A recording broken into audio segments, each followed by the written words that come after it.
guys, this is dental classes for you. Today we shall discuss on a very brief oral surgery topic, that is Winter's war lines or Winter's lines. Okay. Many studies have been attempted to evaluate the factors that determine the difficulty in surgical removal of impacted mandibular third molars. Okay. Here, way back in 1926, George Winter proposed three imaginary lines referred to as Winter's war lines. Okay. And these were plotted on an IOPAR, that is intraoral periapical radiograph. It is taken with paralleling techniques or positioning devices to avoid distortion. Now moving on to the three imaginary lines proposed by Winter, they are white line, amber line and red line. Okay. So in this lecture what we are going to study is simply understand what these three lines are. Okay. Also, you must know that the war lines comes from the first letters of each of these lines, that is white, amber and red. Okay. Now, moving on to the first line, that is the white line.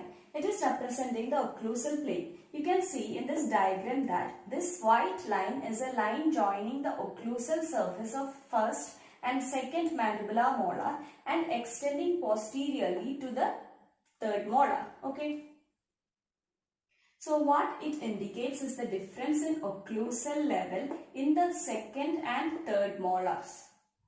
Now the second line is the amber line. It is representative of the bone level. That is, it is a line drawn from the interdental septa of the first and second molars and extended posteriorly distal to the third molar or to the ascending ramus. Okay. So this amber line denotes the alveolar bone covering the impacted tooth and the portion of tooth not covered by bone. So this is the amber line. It is joining the interdental septa between molars and extending posteriorly.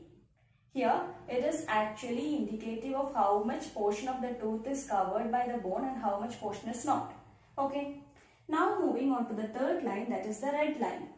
It is a perpendicular drawn from the amber line to the imaginary point of application of the elevator.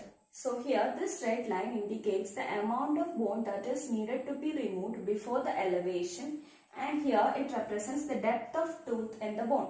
Okay. So these are the three imaginary lines proposed by George Winter in 1926, referred to as Winter's war lines. They are the white line, amber line and red line. Okay. One thing you must also know is that if the length of the red line is more than 5 mm, it indicates that it is very difficult to remove the tooth. And also after this 5 mm, every 1 mm increase will increase the difficulty of extraction of this impacted tooth by 3 times. Okay. So that's about the Winter's war lines. Now let me summarize this for you. So there were three imaginary lines proposed by Winter. They are the white line, the amber line and the red line. Okay. Here the first line, that is representing the occlusal plane, which is extending from the first and second molar and posteriorly to the third molar, indicating the difference in occlusal level between the second and the third molar. Now the second line, that is the amber line, is a line joining the interdental septa between molars and extending posteriorly to the third molar or the ramus, and this line is actually determining the amount of tooth covered by the bone and the amount of tooth not covered by the bone. Okay. Now the third line is the red line, which is a perpendicular drawn from the amber line to an imaginary point of application of the elevator. Here, this actually determines the depth of tooth in the bone. That is the amount of bone to be removed before the elevation. So these are the three lines, and hope you have got a basic idea about what war lines are. Hope you have understood this class. For more such videos, like, share and subscribe. Thank you.